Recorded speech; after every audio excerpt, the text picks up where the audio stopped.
Hola, pues buenos días. Mi nombre es Marina, soy profesora en la Facultad de Derecho, en el Departamento de Derecho Civil.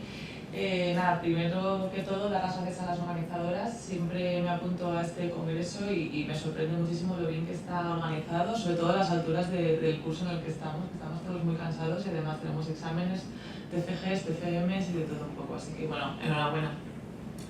Bueno, pues yo voy a intentar sintetizar porque tengo mucha incontinencia verbal, entonces voy a intentar sintetizar en 10 minutos lo que quería contar. No se han perdido en nada tampoco. Hola, buenos días, ¿no os estáis escuchando desde casa? Soy Marina, no os habéis perdido nada.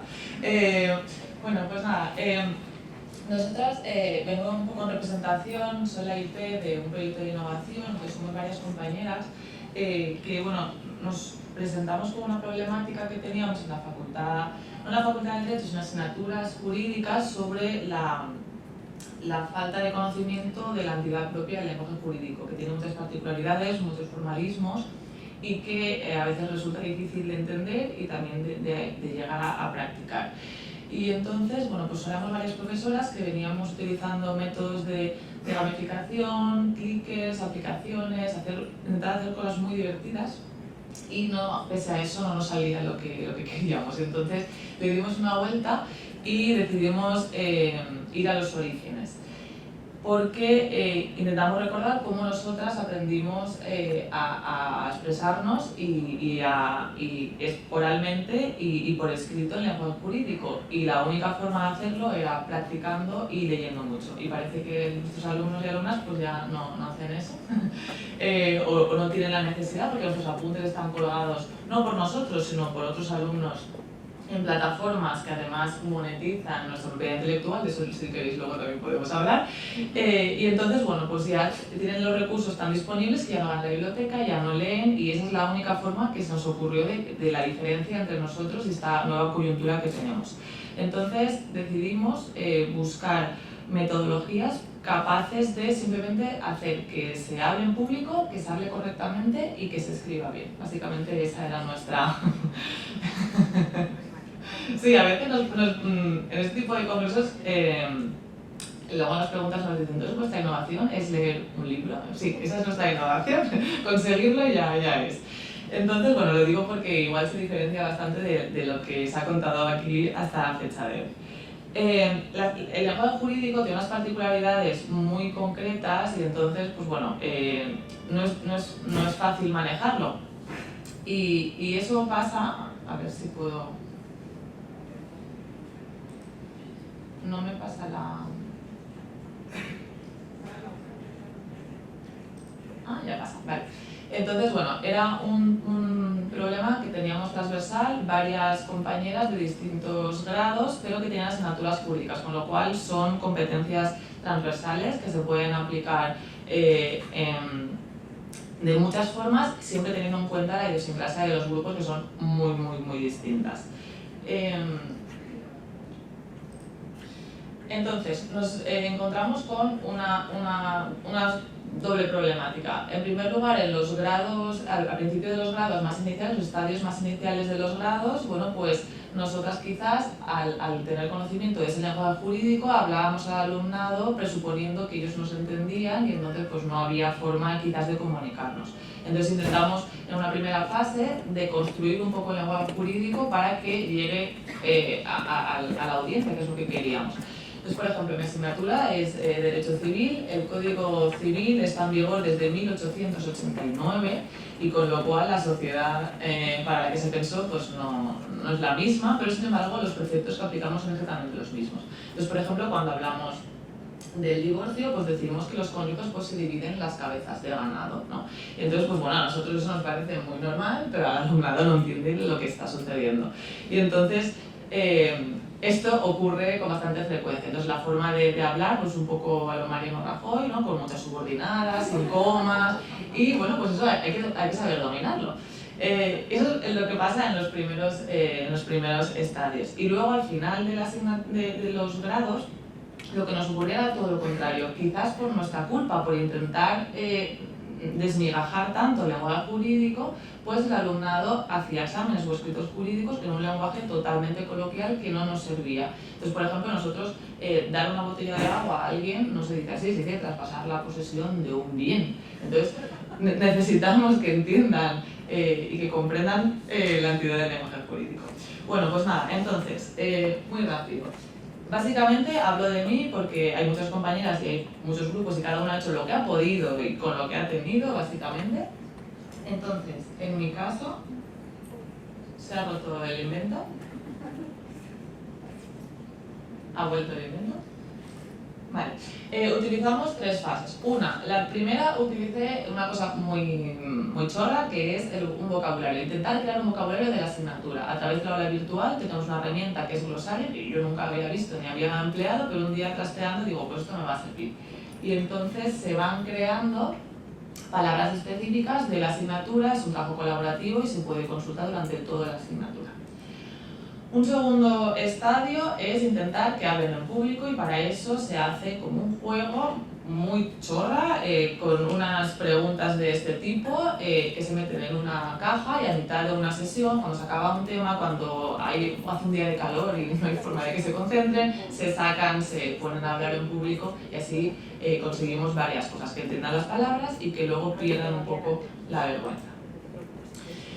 Una segunda fase es la traducción, entonces se hacen este mismo sistema, se puede hacer de muchos tipos, pero lo que se hace es buscar una frase que no tiene por qué ser jurídica, puedes insultar a la contraparte en un juicio, pero hacerlo de forma que no te pillen y que parezca que dominas la asignatura. Entonces no es lo mismo decir que hay que ser tonto para atrapárselo como que es un manifiesto especial a la verdad. Bueno, pues eso es un truquillo que hay que aprender y solamente se puede hacer leyendo y practicando.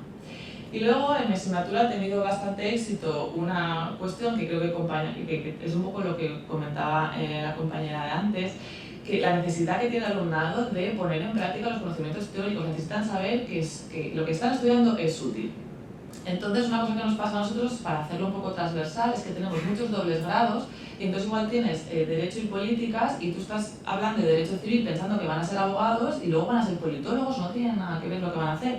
Entonces busqué este sistema que se me ocurrió, que es intentar estudiar expedientes de la Junta Arbitral de Consumo, que solamente se necesita ser consumidor, entonces cualquier persona puede dedicarse a esto.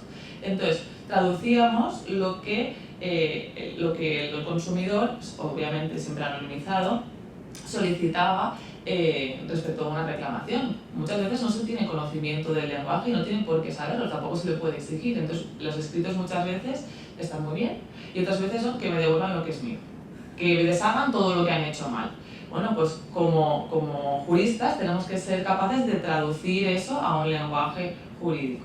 Entonces, esto gustó mucho, hizo mucha gracia examinar cómo la gente hablaba y entonces pasamos a examinar las reclamaciones de la contraparte, examinar los contratos y hacer un acto de audiencia que sirviese tanto para la expresión oral como también para la redacción de un laudo.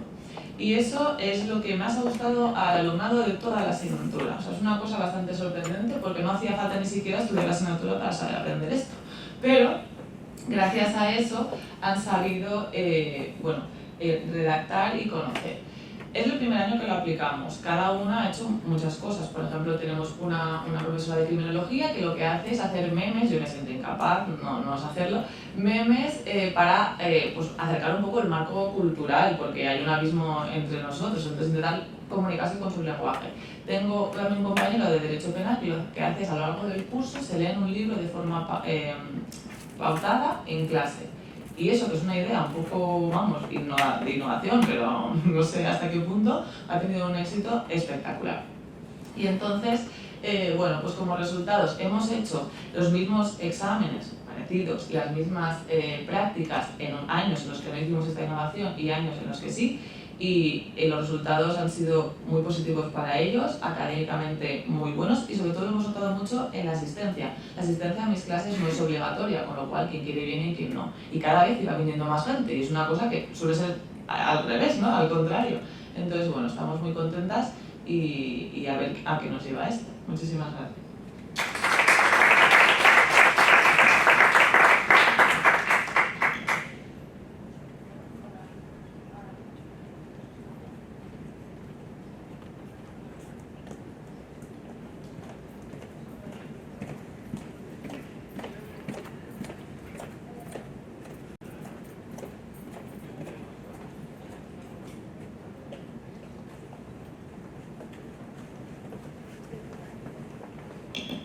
creo que se compartía la pantalla, o sea, me he tocado mucho. Bueno, pues buenos días. Quería también, como me gustan mis compañeras, pues agradecer a la organización que me haya dado esta oportunidad y bueno, pues a todos y a todas por asistir tanto online como presencial a este congreso.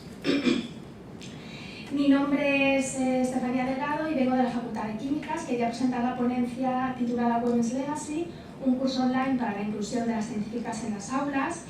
Y hoy lo que quería presentaros es un proyecto que está actualmente en curso, que se llama El legado de las mujeres y que es un curso de marcado carácter transversal.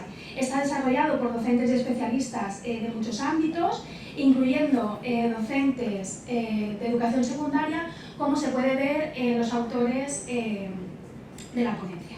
A ver, que no la veía. Entonces, este proyecto, El legado de las mujeres, bueno, pues tiene como objetivo recuperar el legado cultural de las mujeres que han producido a lo largo de toda la historia.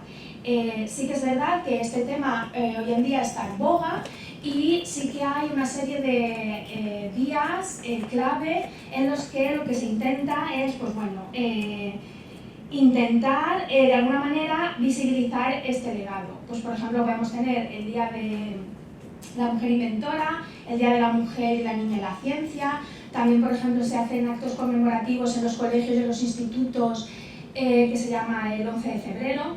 Sin embargo, nosotros lo que pensamos es que no se pueden incluir estos currículos educativos a través de fechas específicas a lo largo del año. También es verdad porque creemos que puede tener es un arma de doble filo porque puede crear un cierto rechazo. Entonces, en nuestra opinión, lo que es mejor es bueno, pues recuperar este legado e incluirlo en los currículos de secundaria de una manera natural y pautada. Pues, por ejemplo, para que podáis entender a lo que me refiero, quería hablaros del área en la que yo trabajo, que es la química. Entonces sería el estudio de la química. Bueno, pues me refiero a esta materia, sí que es verdad que tiene una estrecha relación con multitud de tareas que desde el principio de la historia ha sido asociada a roles femeninos en la sociedad, ¿no? Podemos encontrar, por ejemplo, pues el cuidado de los enfermos a través de pomadas, a través de ungüentos. También tenemos, por ejemplo, el área de la cosmética con la elaboración de perfumes o incluso bueno, pues toda la química que conocemos que se ha realizado en la cocina, ¿vale? Entonces, claro, ¿qué es lo que pasa? Que nosotros nos hemos encontrado con un doble problema. Primero, que estos logros y estos descubrimientos que se han ido produciendo en estos ámbitos nunca se han considerado como ciencia con mayúsculas y debido a ello, o al revés, las mujeres que se han dedicado a ellos pues bueno, no han sido consideradas científicas. Entonces esto, claro, nos ha llevado a replantearnos qué entendemos como ciencia y cuál ha sido la participación de las mujeres en los hitos y en los descubrimientos científicos. Como decía, si nos ocupamos del área de la química, bueno, pues conocemos, y creo que todos conocemos a Madame de Lavoisier, conocida por el nombre de su marido, que en la historia bueno, pues se la llama la madre de la química. Tengamos en cuenta que Madame de Lavoisier es del siglo XVIII, entonces claro, ¿es esto cierto? ¿Qué podemos decir de lo que ha pasado antes del siglo XVIII? ¿Ha habido algo? Bueno, pues simplemente para empezar podría unas breves pinceladas. Ya en el 1200 a.C. se encontró en Mesopotamia una tablilla de escritura cuneiforme en la que se hablaba de una mujer, Taputi. Ella era la perfumista real. Ella podemos decir que en sus escritos describía ya procesos como la destilación, que utilizaba para la elaboración de estos perfumes, y además desarrolló lo que hoy en día, bueno, pues desarrolló el alambique, que era utilizado para obtener estos perfumes, y hoy en día ese alambique aún se utiliza. Tenemos, por ejemplo, María la Judía, todos conocemos el baño María, de nuevo es un logro desarrollado en la cocina, pero por ejemplo también deberíamos conocer que María la Judía incorporó el material de vidrio al laboratorio. También, por ejemplo, es importante porque ella fue la que desarrolló, y aquí siempre me engancho, nosotros tenemos un taller en algún sitio, tengo que decir ¿O no? No tenemos un callado. Ah, sí, diseñó, perdón, el kelotakis, que es el instrumento que fue el inicio del siguiente, o del desarrollo de la instrumentación que a día de hoy se está utilizando, que a día de hoy se está utilizando para obtener el grafeno. También, por ejemplo, tenemos a Hildegard. Pues nada, me refiero simplemente a ver que realmente tenéis cantidad de mujeres a lo largo de la historia de las que yo creo que pues seguramente no conocéis, pues por ejemplo, Hildegard introdujo, por ejemplo, el lúpulo en la cerveza, que a día de hoy se conoce ese logro, pero no sabemos qué ha sido ella. Entonces realmente hay una gran desconexión entre los logros de las mujeres y sus nombres. Y el proyecto Women's Legacy lo que quiere es, pues bueno,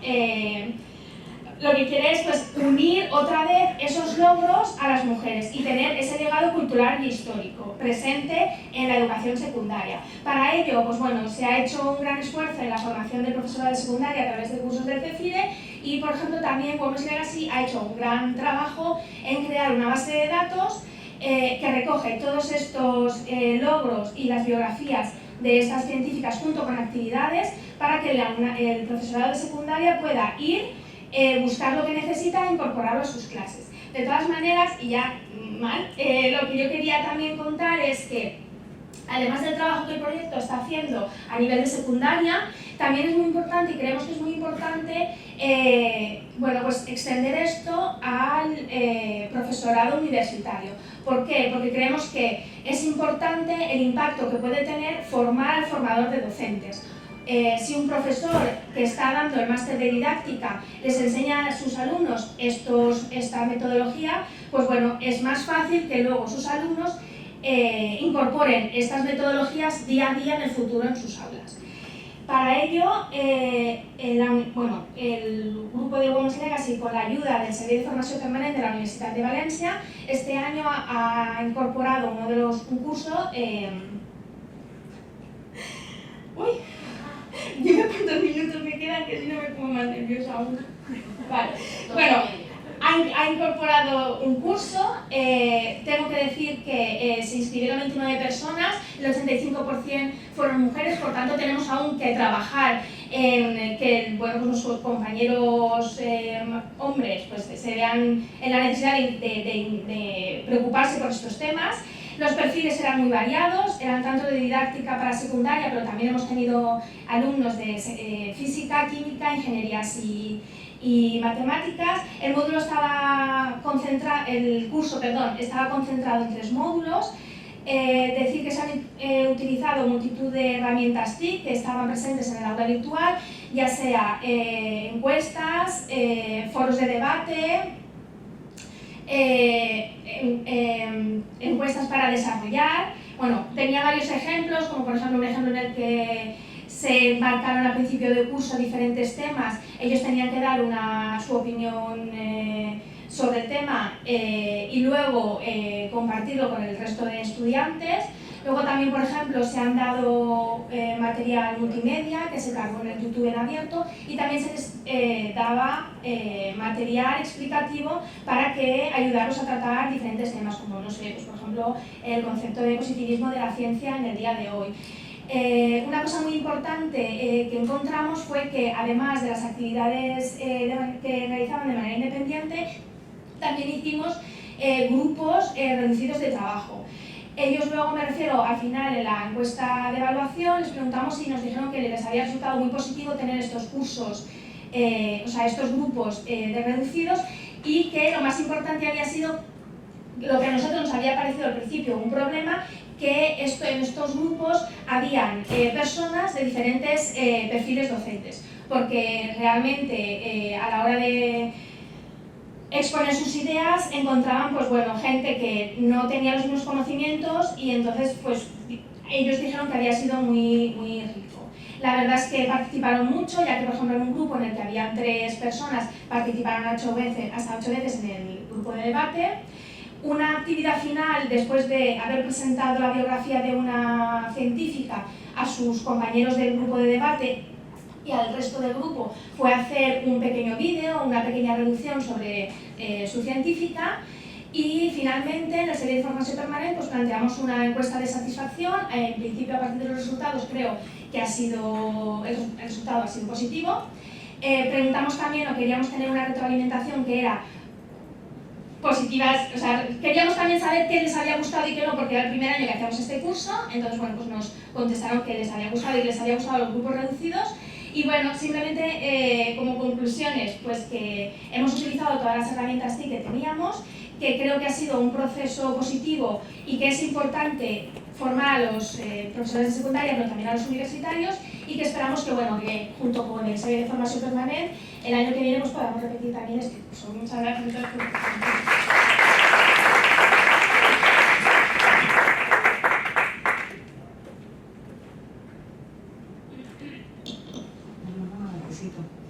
Lo voy a hacer aquí. Bueno, en primer lugar también quería dar las gracias a la organización por la magnífica gestión, ¿no?, del Congreso, ya Congreso Internacional. Yo también soy asidua, ¿no?, a este Congreso, me encuentro caras amigas y caras nuevas y es un placer siempre estar aquí. Yo también voy a innovar, no voy a utilizar PowerPoint, ¿no? Estoy un poco, como decía el decano, volviendo a la importancia de la atención plena, ¿no? Y creo que si así pues podemos concentrar todos los sentidos en una única función y va a resultar más fácil. Lo que yo vengo a exponer es una experiencia práctica de innovación docente en un módulo de un máster, ¿no? En concreto, en la enseñanza de la Corte Penal Internacional en el máster en Derechos Humanos, Paz y Desarrollo Sostenible. Habitualmente hablamos de innovación docente sobre todo en los grados, pero yo creo que el ámbito de los másters, por sus peculiaridades, también es un terreno en el que se pueden aplicar, ¿no?, esta serie de innovaciones.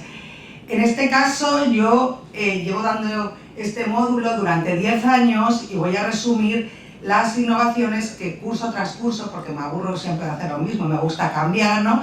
He ido introduciendo, también viendo la acogida de los estudiantes. En primer lugar, empecé introduciendo recursos audiovisuales, porque como hemos visto los estudiantes y decía Marina, pues lo de leer les gusta más ver, ¿no?, porque es más fácil y así los vídeos, etc. Y también explicaré de dónde sacaban los vídeos. Esta fue la primera innovación temporalmente. La segunda fue la metodología del estudio del caso y la tercera fue la evaluación colaborativa. Tengo una tipología de alumnos, tengo unos 30 o así, tengo que dar 25 horas de clase, tengo la pequeña ONU, tengo hasta asiáticos que incluso tienen dificultades de hablar español, ¿no?, varios chinos, tengo latinoamericanos, tengo europeos, ¿no?, tengo ahí un melting pot, por decirlo, de culturas, nacionalidades, que cada uno procede no son juristas, tengo filósofos, tengo lingüistas, hay gente que tiene experiencia, sobre todo los latinoamericanos, otros que acaban de salir de la universidad. Entonces, hay que organizarlo, como decía Marina, pues el derecho puede ser muy duro y la Corte Penal Internacional este año la ven más cerca porque Putin amenaza que le iba a volar por los aires, pero es algo que ni saben que existe y que piensan que está ahí, que no sirve para nada. Entonces, a fin de acercársela, lo que hice fue con los vídeos. Además las clases son de 4 o 6 horas, imagínense si nos cuesta una clase de 1 hora que tenga la atención, pues 4 horas hablando, había que dar dinamismo a la cosa. Entonces empecé utilizando vídeos de MOOCs, de cursos de la Universidad de Leiden y por ejemplo tenía la posibilidad y dije, ¿qué voy a hacer? Pues traerme a expertos que yo no me puedo traer al aula por tema organizativo, presupuesto. Pues les ponía un vídeo del anterior fiscal general, Fatou Bensouda, que hacía un análisis de la importancia de la Corte Penal y desmontaba todas las críticas de que se lo juzga a estados africanos, etc. Y eso al principio era en inglés y les costaba, pero también hay que decir que en los últimos años la propia Corte Penal tiene un canal en YouTube donde tiene vídeos muy cortitos, donde les habla, por ejemplo, la vicepresidenta, que además en español, del tribunal, de por qué es importante la cooperación de los estados. Entonces yo les explico la teoría, hago un poco de clase magistral, pero luego antes de la pausa les pongo estos vídeos que son como máximo 10 minutos, donde se hace un resumen. Yo también me organizo las clases para hacer lo mismo que el vídeo y les sirve para reforzar los conocimientos, porque mi teoría es intentar dar la clase con la boca cerrada. Y a eso viene también lo del estudio de casos. Y una vez que se explica toda la estructura y funcionamiento de la corte, y los crímenes, etcétera, y lo que hace, y todo el procedimiento que lo explica el profesor Cuquerella, lo que hacen ellos, que ya se lo digo el primer día, tienen que elegir, les doy una lista de todos los casos, les digo dónde la pueden encontrar, tienen que buscar e investigar un caso. Un caso concreto, por ejemplo, el de Tomás Lubanga, condenado por reclutamiento de niños soldados. Tienen que ver quién era este señor, qué es lo que hizo, qué pasó, qué crímenes le acusan, cuál es el procedimiento. Los casos dependen, algunos tienen sentencia y otros ni siquiera Connie no lo han detenido. Pero eso a mí me da igual, lo que quiero es que ellos se familiaricen y pongan en práctica todos los conocimientos, ¿no? Les explico que tienen que investigar y hacer una presentación del caso de 10 minutos ante los compañeros, y que lo haremos al final del módulo, y ellos van allí, se estudian su caso, lo exponen, y además, para incentivar todavía más, les doy una rúbrica, o sea, también se lo digo, que tienen desde el primer día, porque van a valorar, es anónima, ellos a sus compañeros. Entonces, ellos, cada exposición, están súper atentos, porque tienen que puntuar los distintos aspectos de la evaluación, y yo también los puntúo. Y luego yo lo que hago, con esas rúbricas, supone un poco más de trabajo, y también les digo que quien me valore todos con un 10 la tiro a la basura. Así de claro, ¿no? Y aún así lo siguen haciendo y esa no cuenta. Yo hago una media con todas sus evaluaciones y luego hago la media con las mías y de ahí pongo la calificación, ¿no? Entonces, hay que decir que yo cada año pues tengo en cuenta las notas, tengo en cuenta, los trabajos son individuales. Al principio empecé haciéndolo en grupo, con 2 o 3 personas, pero ahora ya los hago individuales porque creo que se puede ser más objetivo en la evaluación. Tengo en cuenta los resultados del módulo, tengo en cuenta las encuestas que ellos hacen y luego también les pregunto a ellos, o bien colectivamente o individualmente, que a ver qué les parece. Y lo del caso les gusta mucho porque aprenden mucho más, es el learning by doing, ¿no? Y cuando uno sabe explicar una cosa es porque se la sabe y lo entiende, y además yo siempre les digo, esto os va a venir muy bien porque luego vais a tener el TFM. Entonces esto forma parte, pero cosas tan obvias como que no me ponen ni siquiera la bibliografía, es decir, les tienes que ir diciendo todo lo que tienen que hacer, o me hacen una presentación y no ponen un índice de lo que van a hablar, ¿no? Es decir, hay que ir poco a poco, ¿no?, guiándoles y orientándoles. Y en general, pues la acogida es buena, sobre todo la evaluación colaborativa no la conocían muchos. Yo creo que es una forma de democratizar y también te sirve para ver ellos, porque los másters parece que tienen que tener la máxima nota, ¿no? Es algo como, ya estamos en máster, y no, es decir, su falta de crítica, porque ellos también a veces ni me lo preguntan, me dicen, pero yo me puedo valorar mi propia exposición. Digo, hombre, claro, uno tiene que ser crítico primero con él mismo. Entonces tú también ves sus umbrales, ¿no?, de calificación. Y cuando tengo que decir que cuando lo hacen objetivamente y en serio, suelen coincidir con la del docente, ¿eh? Y yo muchas veces les pregunto, ¿pero tú qué nota te pondrías? Cuando son honestos, no hay tanta diversidad. Entonces, como resultados, yo creo que son positivos, ¿no? El fomentar la participación de los estudiantes, sobre todo en el tema de la calificación, que suele ser el más difícil y el más espinoso, y también el hecho de que sean ellos los propios responsables de su aprendizaje y que se den cuenta que esto es un proceso activo, ¿no?, y que depende de ellos, que pasen de un aprendizaje pasivo a uno activo, y también, digamos, cómo ellos son capaces también de enseñar a sus compañeros, de presentarles un caso, de enseñar también al docente. A mí hay veces que me sorprenden con las presentaciones, ¿no? Y yo creo que la experiencia ha sido positiva y todo, y con esto termino mi intervención.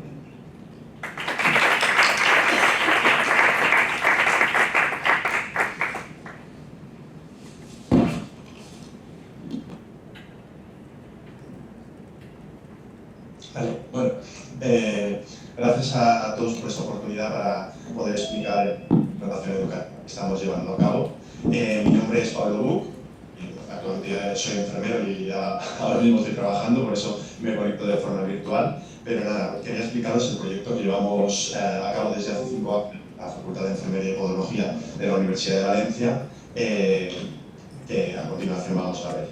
Bien, en primer lugar, esto se trata de un proyecto de innovación, actualmente es un programa Consolida, que empezó con una innovación y ahora ya es Consolida, sobre reanimación cardiopulmonar básica y avanzada en pediatría y neonatología en un contexto realista. Este tiene lugar en la asignatura de Enfermería en la Salud Infantil y Adolescente del grado de Enfermería y afecta sobre todo a alumnos de segundo curso del grado de Enfermería, que son los que cursan esta asignatura.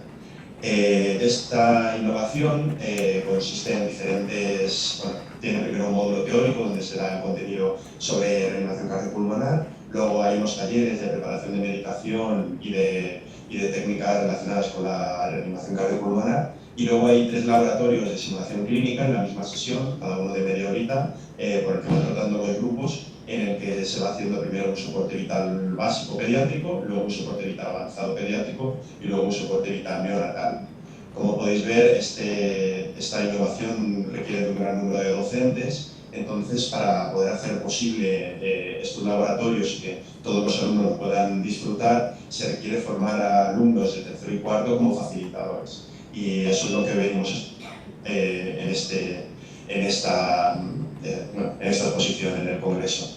El programa lo que pretende es capacitar a los alumnos para que sean capaces de realizar esta reanimación y lo que pretende también como un objetivo secundario y en caso de esta exposición el objetivo principal es capacitar a los alumnos de tercero y cuarto para que puedan actuar como facilitadores.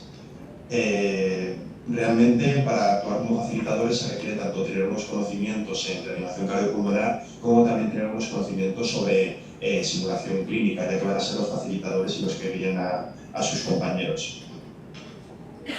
Y en la metodología que seguimos para formar a tercero y cuarto como facilitadores, en primer lugar es una clase teórica sobre la teoría de la simulación, la teoría de la RCP, que esta consiste en una clase teórica donde se explican los algoritmos, se explican las actividades complementarias, se les da también documentación, bibliografía sobre el tema para que puedan ampliar la información que consideren, y también se les presenta todo aquello relacionado con las habilidades no técnicas, liderazgo, trabajo en equipo, que tienen que conseguir que los alumnos de segundo adquieran tras la sesión.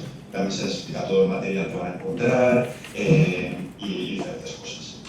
Esa sesión dura 4 horas. Luego tenemos otra sesión teórica que va más dirigida a lo que es la simulación, que también se le da a los facilitadores, y aquí tenemos varios documentos creados, que por un lado tenemos los que podéis ver en la parte central, que lo que explican es el árbol de decisión que van tomando a lo largo de la simulación, es decir, cómo se va desarrollando el caso según las decisiones que tomen los alumnos, y se les explica cómo llevar a cabo esta simulación, hacer un briefing, una introducción previa, llevar la simulación y luego también se les explica cómo hacer el debriefing, que sería los comentarios y la reflexión grupal que se realiza sobre la simulación que han llevado a cabo. En la parte de la izquierda podéis ver la hoja de guía de briefing que tenemos para que puedan utilizarla, y luego en la parte de la derecha también podéis ver un checklist que tenemos con todo el material para que sean estos propios alumnos que ayudan en las simulaciones los que puedan comprobar que todo el material queda luego colocado en su sitio, si se ha gastado algo que se reponga y sean ellos mismos los que gestionen esto. Luego lo que se les hace después de estas 2 sesiones de 4 horas es una sesión de simulación donde ellos actúan primero como alumnos y ven cuál es el rol del facilitador y luego se les va implicando para que puedan actuar como facilitadores. Esta sesión es muy práctica, ya que son ellos mismos los que primero ven cómo se van a sentir como alumnos, cómo se van a sentir los alumnos, y van a ser ellos también los que hagan una primera puesta en escena como instructores. Es importante decir que la mayoría de estos alumnos que quieren participar en tercero y cuarto como facilitadores, previamente ellos habían cursado ya la asignatura en segundo, entonces ya habían recibido todo lo que es la formación como alumnos en el segundo curso que ahora estarían refrescando estos conocimientos y adquiriendo nuevos sobre simulación.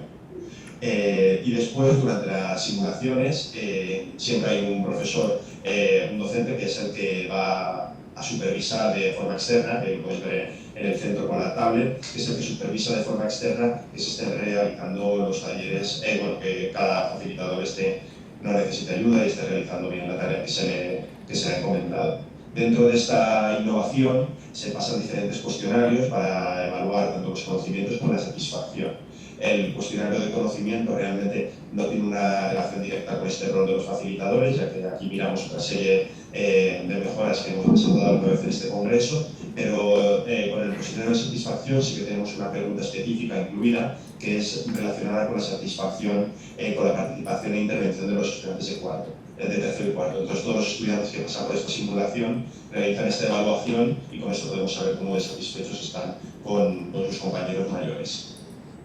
Los resultados fueron que durante los 5 años que llevamos desarrollando este proyecto, bueno, realmente son 4 cursos porque en el curso del COVID se tuvo que hacer de forma telemática y no se pudo analizar, pero en total 24 alumnos han participado como formadores. Todos los alumnos participantes en el programa, como he dicho, habían participado previamente en las simulaciones en el segundo curso de grado y la satisfacción sobre 10 del alumnado con el alumnado de tercer y cuarto fue de 9,12 en 2018, 9,59 en 2019 y 9,19 en 2021, siendo de las puntuaciones más altas de todas las 14 preguntas que les hicimos sobre la satisfacción.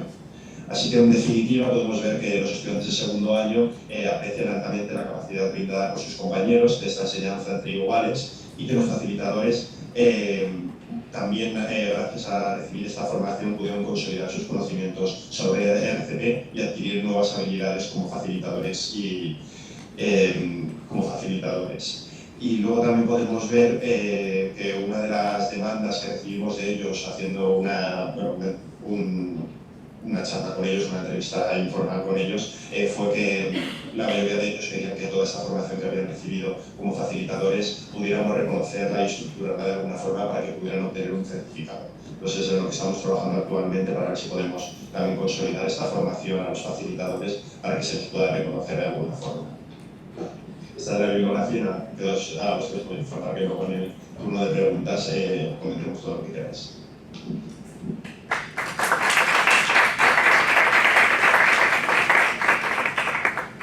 Muchísimas gracias, Pablo, y sobre todo muchísimas gracias por haberte ajustado perfectamente al tiempo. Vale, a continuación pasamos a la última ponencia online también de esta sesión 2, que estará a cargo de Javier.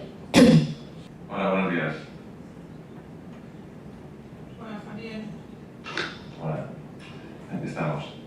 Bien, pues me presento primero. Mi nombre es Javier Mejías, soy profesor de la Unidad de Biología del Departamento de Patología de nuestra universidad y imparto clases en la Facultad de Medicina y Odontología.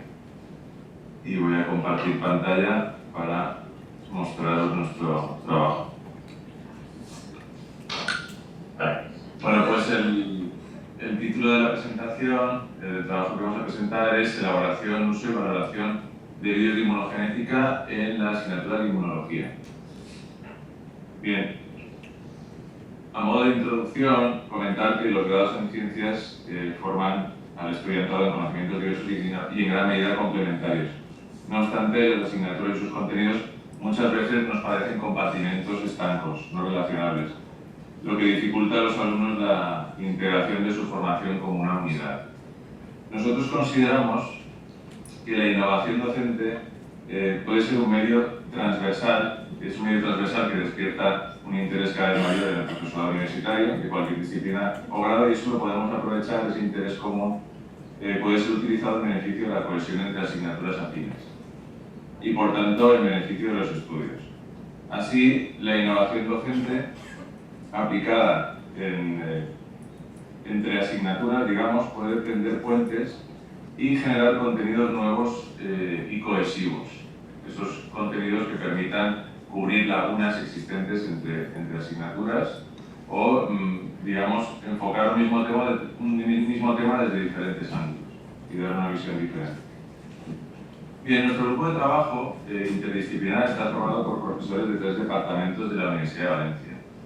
Está formado por profesores del Departamento de Patología, donde impartimos asignaturas como Biología, Genética Médica, Embriología, profesores del Departamento de Fisiología, donde se imparten asignaturas como, por ejemplo, Fisiología Humana, Fisiopatología, entre otras, y también profesores del Departamento de Microbiología, que imparten, además de la microbiología, Inmunología o Inmunopatología, entre otras asignaturas.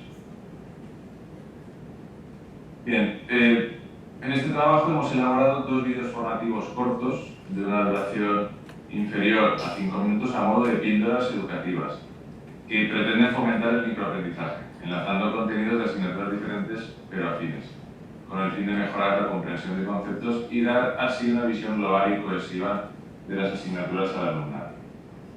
El material elaborado, los 2 vídeos, llevan por título Descripción, estructura y diversidad de las inmunoglobulinas y el segundo, Generación de diversidad de anticuerpos en los linfocitos B.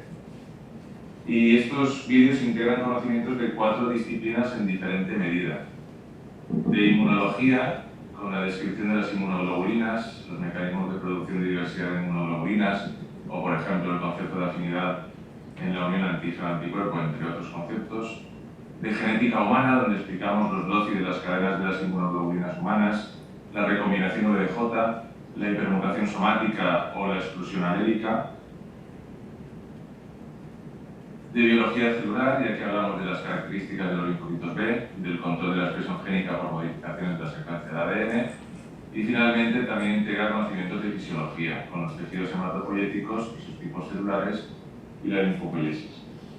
Estos vídeos, además, están disponibles en valenciano, que es la lengua que solicita al menos aproximadamente un 20% de nuestros alumnos, con lo cual es muy importante poder llegar a todo el mundo y que todo el mundo se sienta cómodo viendo los vídeos en su lengua, la lengua que prefiera, la lengua que sea de su elección, y también los tenemos traducidos al inglés, para aquellos alumnos que así lo deseen.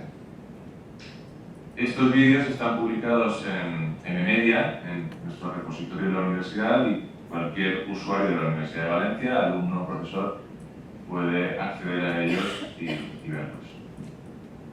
Bien, con esto pasaríamos ya a la parte de las encuestas de valoración. Vamos a mostrar los resultados de estas encuestas que se ofrecieron para su realización voluntaria en el grado de Ciencias Biológicas. Es decir, vamos a ver solo los resultados en el grado de Ciencias Biológicas. Empezamos como experiencia piloto en este grado en Ciencias Biológicas porque es un grado en el que ya se da inmunología y por tanto los alumnos ya tienen varios temas en los que se habla específicamente de inmunogenética, de manera expresa. Por tanto, estos alumnos ya tienen una noción de lo que van a ver y la utilidad de los vídeos en este caso sería más bien el de ayudarles a estudiar o reforzar sus conocimientos. Más adelante llevaremos estos vídeos y las encuestas a otros grados y veremos cómo seguramente el resultado de las cuestiones que planteamos es bien diferente y estableceremos algunas comparaciones. Bien, como comentaba, vamos a ver los resultados de las encuestas pasadas a los alumnos de inmunología del grado de Ciencias Biomédicas. En esta asignatura había 64 alumnos matriculados y se hizo un total, o respondieron a un total de, voy a poner el puntero, de 16 encuestas. Es verdad que son muy pocas encuestas, solo el 25% de los alumnos contestaron. Pero quisimos que la actividad fuera totalmente voluntaria y que no contara para nada, con lo cual sabemos que esto siempre va a bajar un poquito la participación, pero nos interesaba que fueran voluntarias para saber exactamente el interés real del alumnado, porque esto también es un dato para nosotros, es un dato importante. Bien, aquí tenemos ya las preguntas que se plantearon. Primero, si conocían los mecanismos genéticos responsables de la diversidad de anticuerpos. Como podemos ver, la mayoría sí los conocían. El 75% contestaron que sí.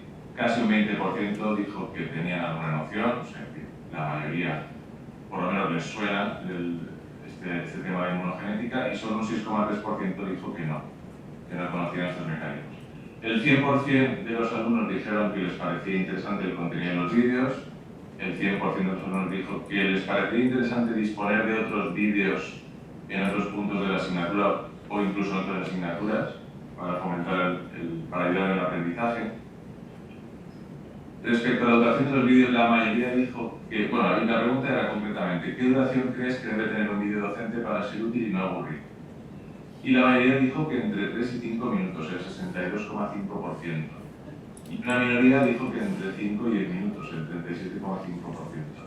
Esto nos llamó la atención porque habíamos dado la opción también de que eligieran menos de 3 minutos y pensábamos que tal y como va el mundo ahora mismo, la velocidad de la información y lo rápido que, digamos que se dice que hay mucha gente que ya no puede prestar atención más de un minuto, ¿no? Y que los vídeos deben de ser ultra cortos. Bueno, pues en este caso, nuestros alumnos, afortunadamente, según creo yo, nos dijeron que tienen que ser un poquito más largos. Entre 3 y 5 minutos sería la longitud ideal. Aquí tenemos una valoración de los vídeos sobre 10 puntos, la nota global que pusieron a los vídeos, un 9,3, y algunos aspectos del vídeo que pusimos a evaluar para también aprender nosotros y intentar mejorarlos un poco. Destacaron sobre todo por nota el orden y la coherencia y la claridad de la exposición. Y finalmente había un apartado de comentarios, sugerencias y críticas donde ellos tenían un texto libre para contestar. Ahí solo 7 se animaron a escribir y bueno, la mayoría, 6 de los 7 dijeron que el material resultaba claro y visual, 4 de 7 que mejoraba la comprensión de los conceptos aprendidos en teoría, 4 de 7 que se debería reproducir en otros puntos del temario, que nos animan a hacer más vídeos cortos. Y otros comentarios minoritarios, pues bueno, hubo uno que dijo que estaría bien que entráramos más en detalle y otro que le molestaba un poco la música de fondo. Muy bien, anécdotas también. Y como conclusiones extraemos estas 4. Disponemos de 2 vídeos de inmunogenética en 3 idiomas para el alumnado de grados en Ciencias de la Salud. El 25% de los alumnos de la asignatura de Inmunología accedió a contestar a las encuestas de valoración, dando muestra de la difícil aceptación de todo material cuyo uso no aporte a la calificación de las asignaturas. Que los vídeos resultaron interesantes, su contenido claro y visual, facilitaron la comprensión de los conceptos teóricos, tuvieron una duración adecuada y se sugirió la realización de más vídeos para cubrir otros puntos del temario. Esto lo deducimos de los resultados que obtenemos en las encuestas. Y como conclusión final y más general, que el desarrollo de píldoras formativas de tipo multidisciplinar puede contribuir a la integración de contenidos de asignaturas diferentes y mejorar la formación del alumnado. Muchas gracias a todos por vuestra atención.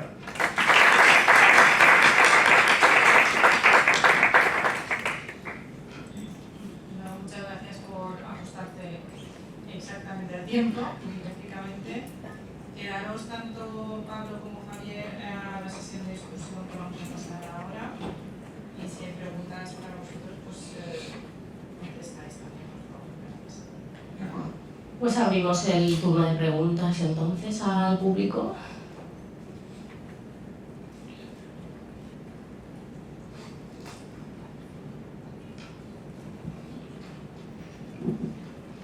Bueno, agradecer todas las ponencias que creo que han sido muy interesantes y nos han dado ideas a todos para poner en marcha en nuestros grados.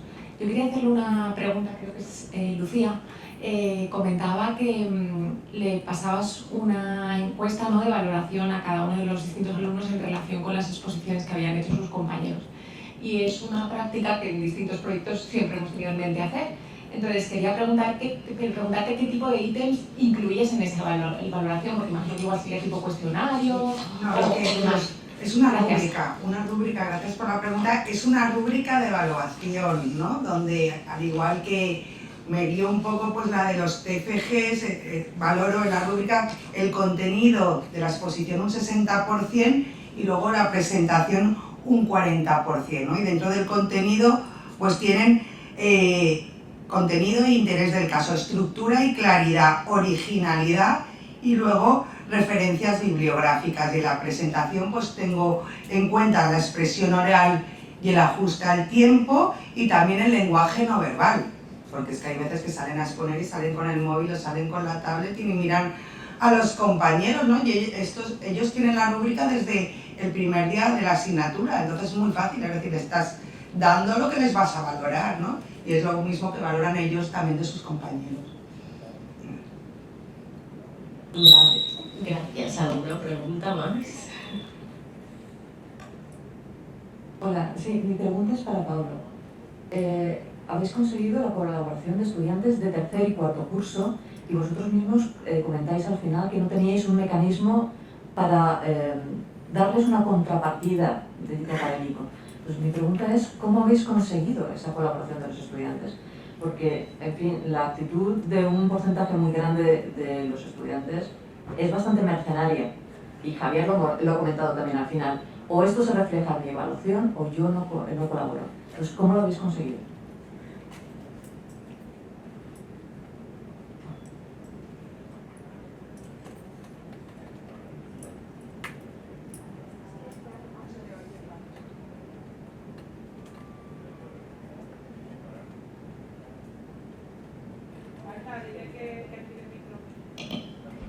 Pablo, disculpa, ¿nos oyes? ¿Puedes activar el micrófono, por favor?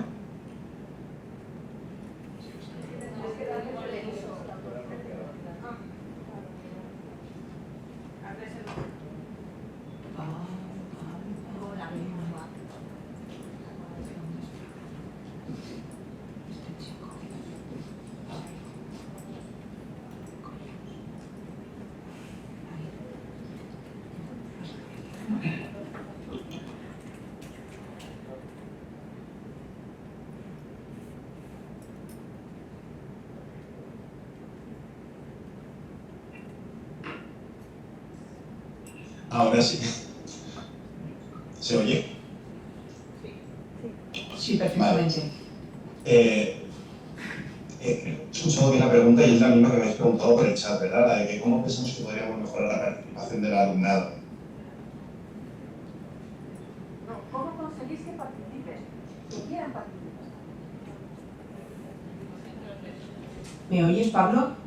Sí, te escucho. Vale, ¿cómo conseguís que participe el alumnado?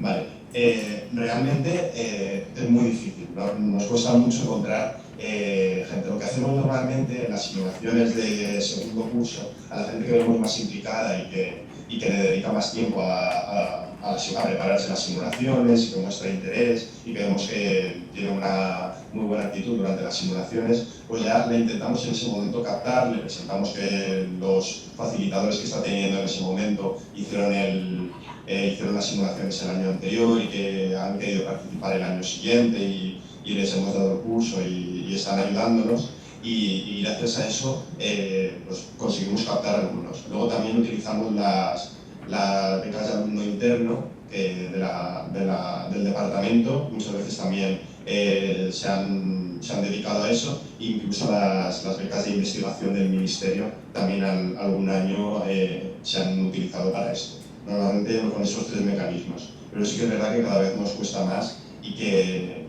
muchas veces se basa en eso. Luego también nos ha sido muy útil, hay una asociación en la Facultad de Enfermería y de Medicina que va destinada a las urgencias y emergencias, que es una asociación de alumnos, y también teniendo colaboración con ellos hemos conseguido que participen también alumnos en ese tema.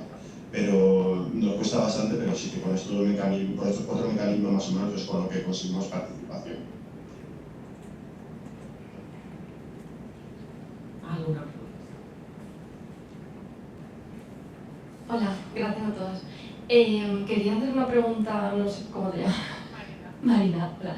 Me ha parecido súper interesante volver a retomar los libros como forma de innovación. Me encanta y yo creo que en historia nos hará falta eso, porque dejan de leer una barbaridad.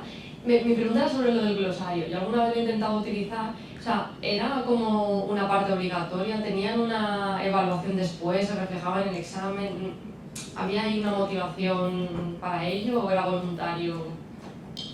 Nada es obligatorio, ni venir a clase, ni participar, ni hablar, nada, en absoluto.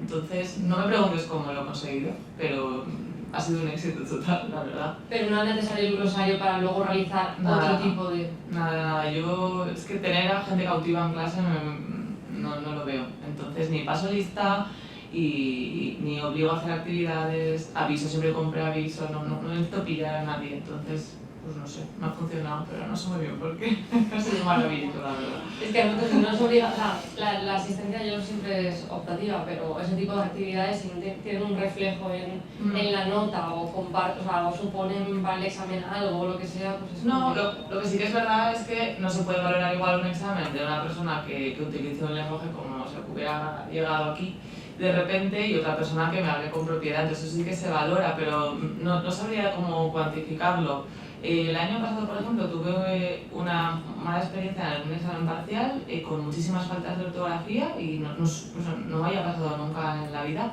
Y entonces me inventé una regla que era bajaba un punto cada 3 faltas de ortografía, pero no sé, una cosa muy infantil del instituto supongo, pero con esto no tengo ninguna forma de calificar ni de incentivar más allá de echarle mucho morro e intentar, pues eso, como ha dicho el compañero, captar con alegría y simpatía y ya está. Hola, mi pregunta es para Lucía. Has dicho que tienes en cuenta para la calificación final la calificación que el alumnado también pone en las exposiciones de sus compañeros.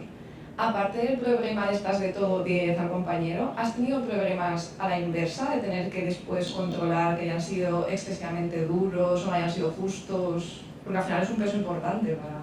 Lo que me da cuenta es cómo se dejan llevar, digamos, por sus sentimientos o por la simpatía o no simpatía que le hace que tiene la persona. Además, como es un grupo de máster, muchos vienen extranjeros, pues forman ahí como gran hermano, que digo yo, y porque muchos se encuentran aquí solos.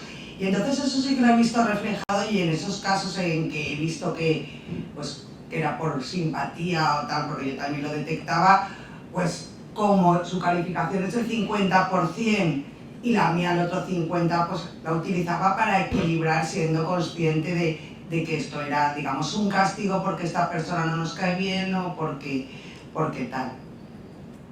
Vale, gracias.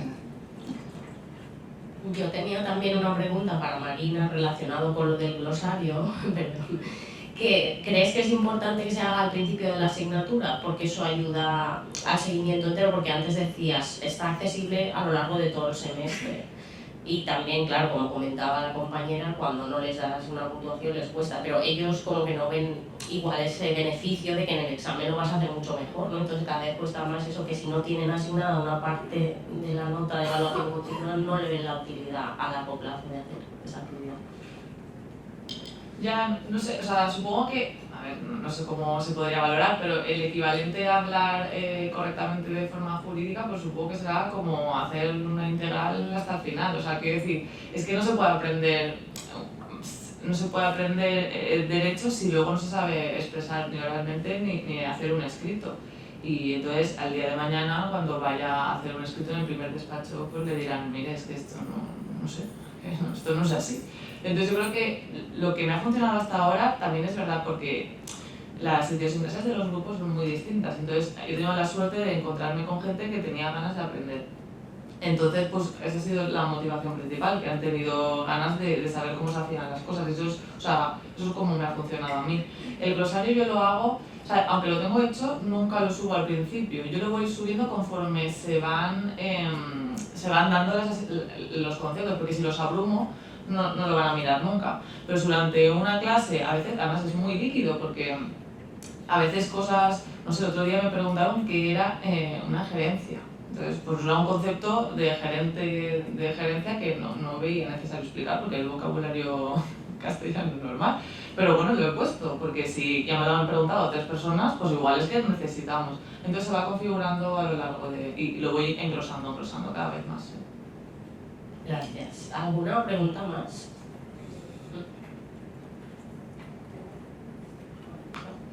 Bueno, muchas gracias, muy interesante. Y a vosotras 3 que estáis aquí, me encanta que todas, la idea es que lean, que conozcan historia, que tal, me parece genial. Porque a Estefanía quería comentarte, porque he visto que uno de los participantes es un instituto de Mislata. Y no sé si conocéis, es que he entrado aquí, el Museo Virtual de Mujeres. Hay un museo virtual de mujeres que hizo un colegio de Mislata, es que yo soy de Mislata, por eso lo sé, ¿eh? ¿Vale? Que está por científicas, biólogas, compositoras, deportistas, filósofas, físicas, literarias. Es muy interesante y está bien para conocer a la gente. Bueno, pues eso, por lo menos, búscalo. Si no lo conoces ya, Museo Virtual de Mujeres. Y está, lo hicieron un proyecto que ha ganado un premio, y entonces vas pinchando y te vas saliendo las salas. Hay químicas también, físicas, bueno, sufragistas, valencianas, adolescentes, entonces está bien. Y bueno, yo también usaba en Introducción a la Universidad, cuando se presentaban trabajos los estudiantes y los valoraban ellos también, pero yo les contaba menos que lo que valoraba yo. Pero es cierto que se nota la simpatía, pero sí que en algunas cosas si les das la rúbrica, ¿no? Si les das se ajustan en algunas cosas, y se nota mucho que se lo ha preparado y que no se ha preparado nada, que sale con el móvil. Muchas gracias a todas.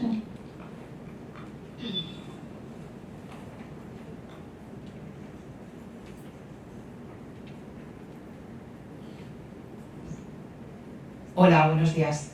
Mi felicitación a todas por las ponencias y mi pregunta es para Marina. Me parece súper interesante lo que has propuesto.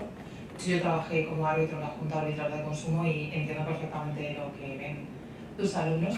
Me pregunto por el glosario, me parece muy interesante la opción. El glosario lo vas englosando tú, no lo hacen ellos. No, lo que pasa es que igual he empezado a hacer esto con un grupo demasiado, digamos, porque es un grupo como, cuando tú te quieres dedicar a esto, es como lo que piensas, ¿no? Lo que te gustaría, y no siempre es así, quiero decir, entonces he tenido mucha suerte, entonces me ha pasado de que yo entraba a clase y me decían, para el grupo, para el glosario, que hemos hablado para el grupo que no entendemos esto, entonces yo creo que eso igual me pasa una vez cada 3 años o una cosa así, ojalá para todos los años, pero que yo soy consciente de que es algo muy extraordinario. Entonces, en ese sentido ha habido muchísima colaboración, sí, claro. Estaría fenomenal que se pudiera editar por todos, pero entonces podrían editar toda... Sí. Perdona, el peligro que tienes, sí entiendo lo que dices, pero me llamaba la atención eso, si eras tú la que ibas trabajando con el glosario. Sí. Enhorabuena porque me parece muy chula. Gracias. Hola, mi pregunta era comentario para Estefanía. He visto que teníais implicados, como ha dicho Trini, una cantidad de gente que trabaja en institutos de secundaria. Yo soy profesora de ciclos, por motivos, y conocía las científicas que tú has puesto porque era en perfumería. Entonces, la pregunta era si en ese trabajo han colaborado profesorado de ciclos, porque en algunas especialidades de ciclos hay muchas mujeres alumnas, ¿no? Entonces es muy interesante que conozcan que la trayectoria femenina a lo largo de la historia no es solo estar en la cocina cocinando, sino que se pueden hacer cosméticos, como has dicho, y hay grandes empresarias en ellos. Entonces quería saber si habían participado de alguna manera profesoras de ciclos formativos de las familias que más feminizadas están, que son la sanitaria y baja personal. Sí, por ejemplo, realmente en el proyecto hay diferentes bloques, diferentes áreas. Yo pertenezco a la de física y química, pero por ejemplo hay de literatura, de música, etcétera. Incluso hay profesoras de ciclos, como dices, y también participan, por ejemplo, profesoras de conservatorio para el área de música. Entonces realmente está muy... estamos tocando realmente todas las áreas. Colabora mucha gente realmente y se elaboran tanto biografías, que es una parte muy interesante, como por ejemplo actividades. Me refiero, una vez que en la base de datos tenemos una biografía de una científica, luego lo que se intenta también es hacer actividades para que el profesor, además de, por ejemplo, coger la biografía y explicársela al alumnado, pues también tenga esas actividades que pueden durar media hora, 3/4 de hora, que ayuden al profesor pues también a llamar la atención del alumnado, que es lo que muchas veces hablábamos, que realmente no tiene que ser una clase teórica de esta señora hizo esto y te la tienes que conocer, sino, bueno, pues vamos, esto que vamos a aplicar, no sé, pues cambiar el pH de una disolución, hacer una infusión de manzanilla. Entonces, perdón, en ese momento se puede utilizar incluso para explicar algún concepto teórico y para introducir a la científica. Entonces es una base de datos muy amplia y sí, está colaborando mucha gente. Gracias. Me alegra saberlo. Por otro lado, con lo que respecta del glosario, yo he trabajado con glosarios, no los hago yo. Yo al principio pensaba que los hacían las alumnas o los alumnos que tenías en clase. Luego he descubierto que eras tú la que lo hacía. Yo lo he hecho con las alumnas, esto, y con distinto éxito, porque efectivamente tengo que capar absolutamente toda la actividad de que ellas puedan comentar, porque si no es un desastre. Entonces yo lo que hago es que reparto las palabras. Si salen en el aula, la palabra que esto no sé cómo se dice, pues tú lo subes y tú haces la definición. Y normalmente lo que hacía es que si hacían la definición y se podía leer, ya puntuaba positivamente. Y si no, pues no puntuaba de ninguna manera. Y de esta forma lo hacía. Y bueno, pues con distinto éxito. Normalmente son glosarios pequeños las veces que yo lo he conseguido. También es verdad que las alumnas de ciclos son poco proactivas, menos a escribir algo vamos, con intención. Y por otro lado, con respecto a los sistemas de evaluación, mi experiencia es que efectivamente se ponen todo el mundo 10. Yo lo he probado de varias formas y no termino de conseguirlo. Lo que más me funciona siempre es que la evaluación a las compañeras sea siempre desde el punto de vista estético. Y me explico. Hacemos una infografía, las proyectamos todas y ahora votamos la que más nos gusta, en el sentido amplio de la palabra. Y esa persona obtiene un bonus en la nota final de lo que sea. Entonces esto es lo que mejor me funciona, porque suele ser sinceras, eso, ¿no? Suele ser la mejor normalmente. Entonces lo aporto para que en los sistemas de coevaluación son complicados, porque la evaluación de competencias técnicas entiendo que no hay que dejarla en manos del alumnado, pero la evaluación de ¿ha cumplido con el trabajo que tenía asignado? Sí, pues he cumplido, no ha cumplido. ¿Ha sido puntual en la entrega? Ese tipo de cosas sí las pueden hacer, pero tienen que ser cosas muy objetivas, porque si no todo el mundo se pone la mejor nota y ya. Nada más, gracias por nuestra colaboración. Yo tenía también una pregunta para Estefanía. Como decías que estaba vinculado con secundaria y que un paso más sería en la educación universitaria, ver cómo podemos incorporar por ejemplo, las científicas que están olvidadas, que recordamos esos métodos que tú decías, pero no quién lo hizo, en los temarios. Es muy difícil que se introduzca de forma como transversal en los temarios, no como esas actividades puntuales que comentabas, pues el Día de la Mujer Científica. ¿Lo ves muy difícil o ves avances? Bueno, con la gente que conozco, porque yo no estoy desde el principio, desde que comenzó el proyecto, yo me he incorporado más tarde, pero sí que creo que entre los compañeros sí que estoy viendo un avance, me refiero, y por eso decíamos que una parte muy importante del proyecto había sido la formación de profesores de secundaria, pero que ahora llegaba el momento también de trabajar en la universidad, por eso decía que y es lo que creemos y es lo que a mí me ha transmitido y yo realmente lo pienso, que si aquellos profesores que van a dar el máster de secundaria lo ven como una cosa natural, el ir introduciendo en los temarios o cuando están viendo diferentes puntos de la asignatura, al igual que introducen unos nombres de hombres científicos, introducen aquellos de mujeres científicas, aquellos que están recibiendo el máster de secundaria ya lo tienen como algo natural y entonces después cuando vayan a sus colegios pues lo harán también de manera natural. Y supongo que luego ya pues vendrá un trabajo que se está haciendo, pero que aún falta mucho por hacer, pero que se está haciendo el hecho de conseguir que pues se introduzcan estos nombres en los libros de texto, etc. Entonces, bueno, creo que sí que se puede conseguir. Yo sí que estoy viendo cambios en mis compañeros, sobre todo también, pues, por ejemplo, en mi caso, en los laboratorios de química. Pues, por ejemplo, ya podemos, simplemente estamos en el laboratorio y estamos limpiando el material de vidrio, pues tú mismo ya puedes comentar en el laboratorio. Bueno, chicos, ¿sabéis quién fue el que introdujo el material de vidrio? Porque antes, pues bueno, teníamos otro tipo de material y hubo alguien que decidió cambiar a material de vidrio, que a día de hoy aún continuáis usándolo. Y entonces simplemente, pues lo que hablabais en una charla al final de la práctica, limpiando, etcétera, no como un dato teórico que tienen que saber, sino como simplemente de manera natural, pues se les introduce ese dato. Yo creo que bien, vamos por el buen camino. Gracias. Pues ahora finalizamos con las preguntas del chat. Gracias, Cristina. Sí, finalmente trasladar los comentarios o preguntas que alguna de ellas que ha ido habiendo por el chat. En términos generales, felicitaciones a todos los ponentes.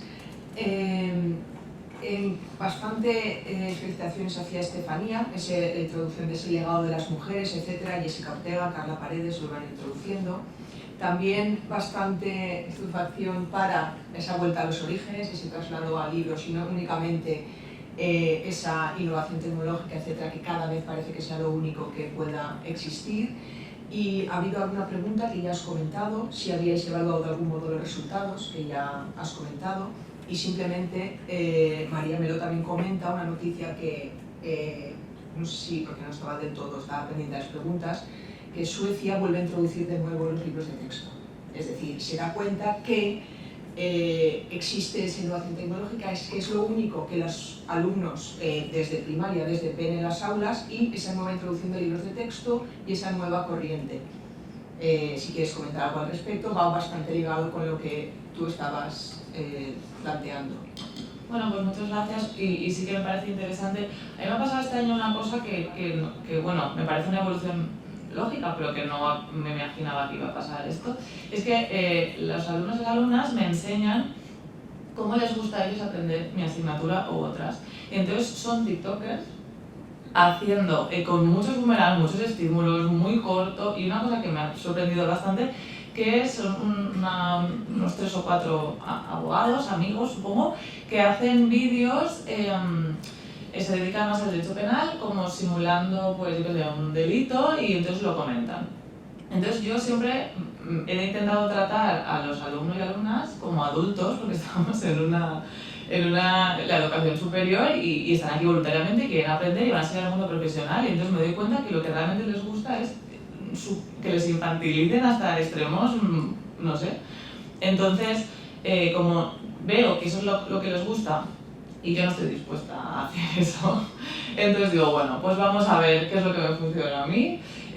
Voy a intentar con esta vía, y si de paso, lo peor que puede pasar es que se lean un libro, una sentencia y ya está, pues les ayudará a dormir y no sé, un poco más. Porque creo que no podemos contrarrestar con lo que ellos tienen o lo que les ofrecen, porque o yo por lo menos no estoy dispuesta a hacerlo.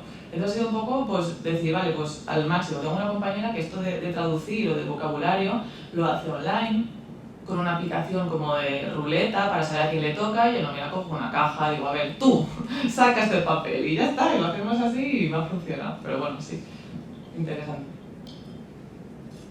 Muchas gracias. También simplemente comentar alguna cuestión con respecto a la ponencia de Pablo. Cristina Espósito decía que muy interesante esta aplicación en enfermería, pero también ella considera que debería introducirse en otros grados en ciencias de la salud. Bien, considero que tú también opinas lo mismo, si quieres opinar algo al respecto, Pablo, y yo simplemente instaría a Cristina que si ella misma quiere introducirlo, que el año que viene la esperamos sin duda aquí. Te cedo la palabra, Pablo, a ver si está el micro. Deja que te lo...